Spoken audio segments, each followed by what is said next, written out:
So guys, what's going on? Welcome back to the channel and welcome back to a new video. So in this one today, you're going to get my FA Cup match reaction as Manchester United just about got past Leicester to advance through to the next round of the FA Cup. And also guys, after that, we'll look forward to the big game on Sunday. It's the relegation six-pointer near the bottom of the table. You've got 13th place Manchester United. You've got 14th place Tottenham Hotspur. It's going to be an absolute thriller. Could it be Ange's last game? But one thing I can tell you, that game is going to guarantee excitement and a lot of goals. And I can't wait for that game to come. It's going to be such a comedic game. I cannot wait for it to come. But if you guys are enjoying the content and go on to enjoy this video, please make sure to like, comment, share and subscribe if you guys are enjoying the content. Let me know how you think Sunday is going to go. Drop your score predictions down below. I just don't want to lose to Spurs. Please, Manchester United. I know we're bad. I know we're really, really bad. But we are not as bad as Spurs. So please, just turn up on Sunday and win that game. And we get closer to that 40-point mark as well, which we actually need to desperately get towards now, because it's becoming very frightening what's going on, and now we're getting towards the end of the season. It's not looking good, guys, but I'm only joking, guys. We're not going to get relegated, but you know, we have to joke around with it, don't we? You might as well at this point, because we've got nothing really going for us other than the cups this season, which we need to prioritise. And if we can only just about get past Leicester, I don't think we may be getting any further than like the semis in the FA Cup. So it is a bit of concern. There's a cause for concern there, but Manchester United desperately need to prioritise these cup competitions this season. You've got the Europa League and the FA Cup. We have to go and win one this season. Otherwise, it might genuinely be the worst season we've ever had.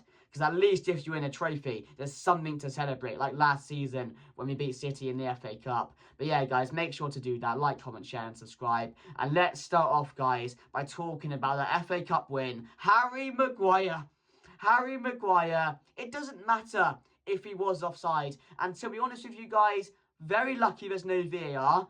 But for me, I just think the linesman got really bored of that game. Nobody wanted to see an extra 30 minutes of extra time. Literally nobody. Because that game was so stale and so unbelievably boring. I just wanted it to end. And I was actually so glad. I wasn't celebrating because I was so excited we won the game. I was celebrating just because of relief that we didn't have to go through an extra 30 minutes of that game. But Harry Maguire stepped up, Bruno with the assist, and Manchester United managed to get past Leicester City. But my God, it was a hard watch. And we were bad. I know we've been really bad at home this season. And the home form has been a major, major problem. Because any team just rocks up now and they have the freedom of the park. We were letting Luke Thomas, Ayew, Harry Winks, Fayez at the back, and Fayez is one of the worst centre-backs I've seen. But we were letting these guys walk around Old Trafford and have the freedom of the pitch.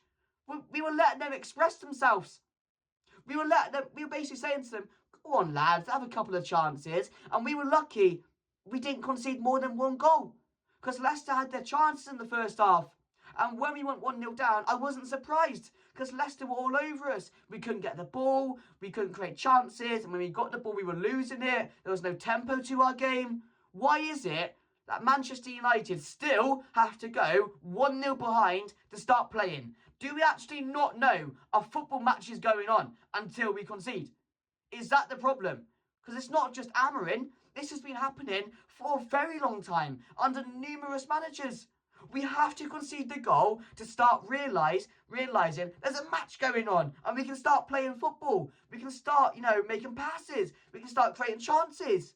We can start scoring goals.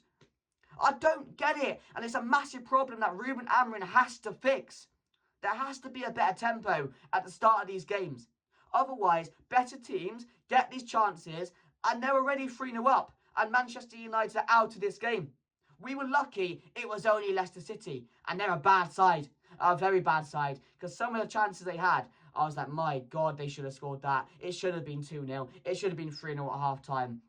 But Manchester United get back in the game. Joshua Zirkzee came on and again was probably our best player on the pitch and was making the most happen. He gets a goal back and you're thinking, okay, let's get one more. And the game was staling out a bit. It was looking like it was going to extra time. And last minute we get a free kick. Harry Maguire nods over, bullet header. It was offside. We were lucky there's no VAR, as I said. But Manchester United just about get through.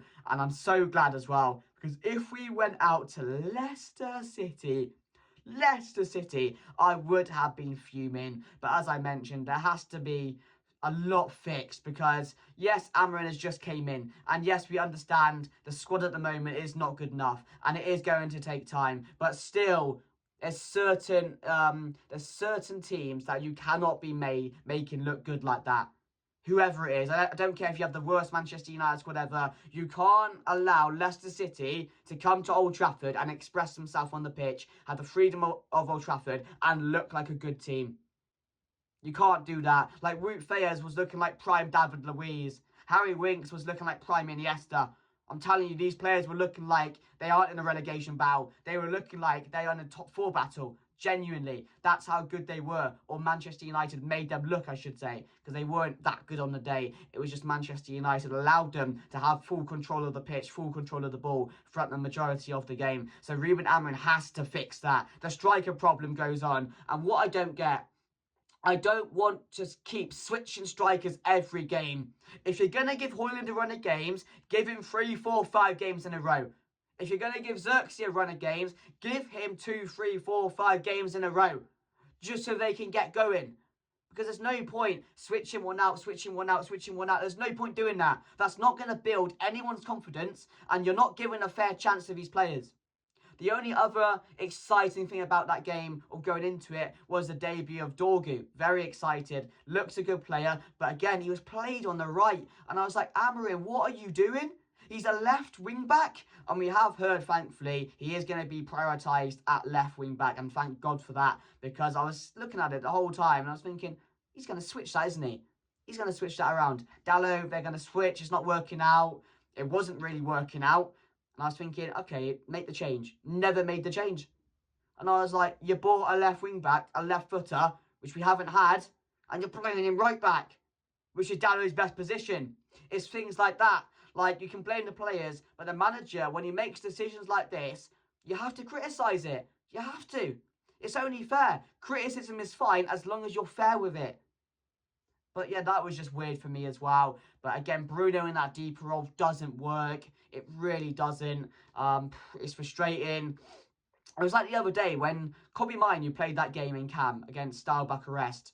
But why are you playing him the next game striker when you saw that performance when he had in Cam?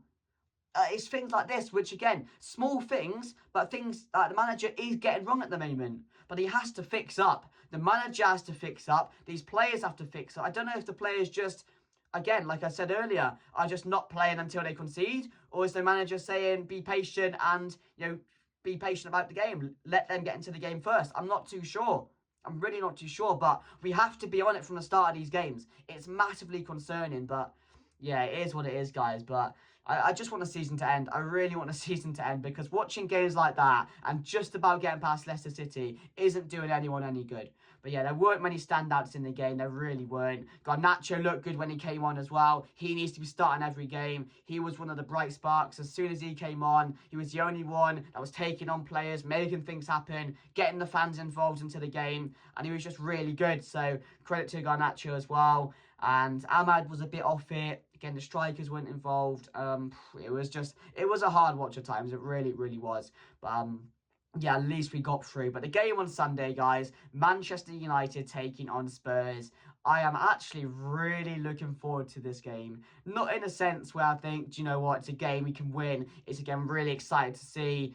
It is that, but it's also just because of how bad their game is going to be. You have two shite teams going at it. One in Spurs, who again are just conceding goals for fun. A team which really can't score goals at the moment and are struggling to score goals as well. A team which has a high line, and Manchester United play good against high lines. So you've got things going in Spurs' favour, and you've got things going in Manchester United's favour going into the game as well. But I'm really curious about how this game is going to go. go, but we can't afford to lose it. Don't get me wrong. We can't go into this game and lose to Spurs.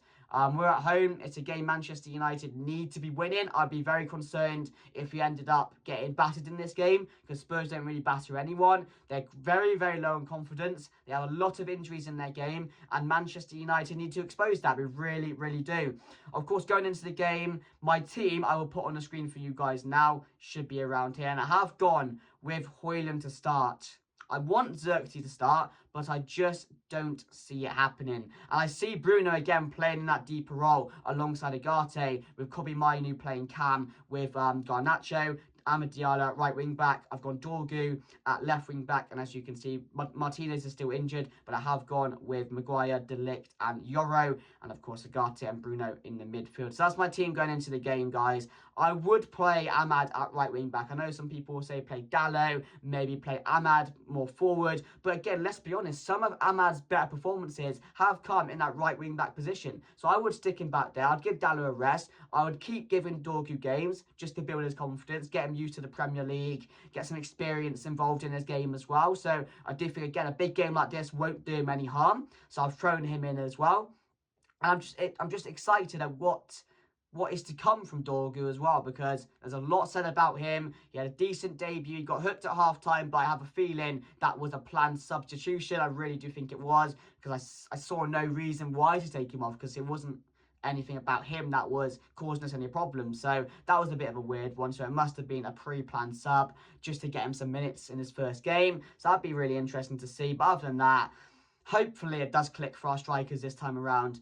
And, you know, this is probably the best chance our strikers are going to get at finding the back of the net, because we definitely are capable of scoring a lot of goals against a high line, and injury hit Spurs as well. So I'm really intrigued to see how this game is going to go. I'm not excited about seeing Bruno in that deep role, as I mentioned. I just think we lose so much creativity when he's not playing in Cam. But again, at the moment, if Ruben Amorim thinks Mainu's playing better in Cam, which he has been, he does look good. He did look good against Steaua Bucharest, and we haven't seen him in that position since. So it's going to be exciting. I still think he's trying to learn things about players, and it is about trying new things out, because he hasn't got his squad, so he has to try and work with what he's got and try and find the best solutions. So it's quite difficult at the moment, but again, I'm just so excited and ready to see this game, guys. I do think it's going to be a real cracker, a real thriller of a game on Sunday, taking on Spurs. So my score predictions, I'm going to say Manchester United to win this one 3-1.